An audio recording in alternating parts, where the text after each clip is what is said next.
आज घर की पूरी सफाई होगी, कोई बहाना नहीं। चाय बनाते समय ही उन्होंने प्लान बना लिया था। कौन सा कमरा पहले, कौन सा बाद में, किस अलमारी की कब सफाई करनी है, सब तय था। भैया ने डरते डरते पूछा, आज कुछ ज्यादा ही जोश लग रहा है? भाभी जी मुस्कुराईं, आज घर भी चमकेगा और मैं भी। सबसे पहले पर्दे उतारे गए। जैसे ही पर्दे हिले, धूल का बादल उठा। भाभी जी खांसते हुए बोली, लगता है धूल भी यहीं की सदस्य बन चुकी है। फिर शुरू हुई अलमारी की सफाई। सालों पुराने कागज, टूटे कंघे, एक मोजा जिसका जोड़ा कहीं गुम था, सब बाहर निकल आया। एक पुरानी डायरी हाथ लगी। भाभी जी पल भर के लिए रुक गईं। कुछ पन्ने पलटे, पुरानी यादें ताज़ा हुईं और चेहरे पर हल्की मुस्कान आ गई। सफाई के बहाने यादों की भी झाड़ पोछ हो रही है, उन्होंने खुद से कहा।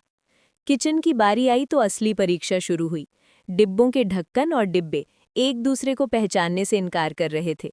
भाभी जी झुंझलाकर बोली, घर की सबसे बड़ी पहेली, कौन सा ढक्कन किसका है?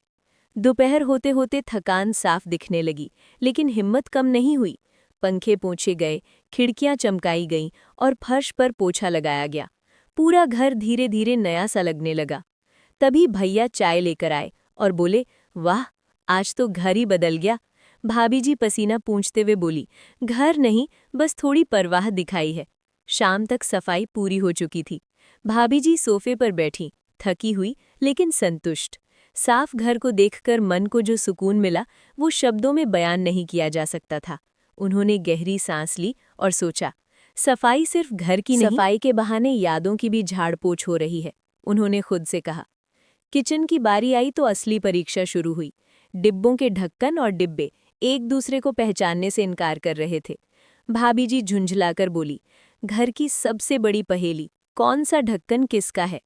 दोपहर होते होते थकान साफ दिखने लगी, लेकिन हिम्मत कम नहीं हुई।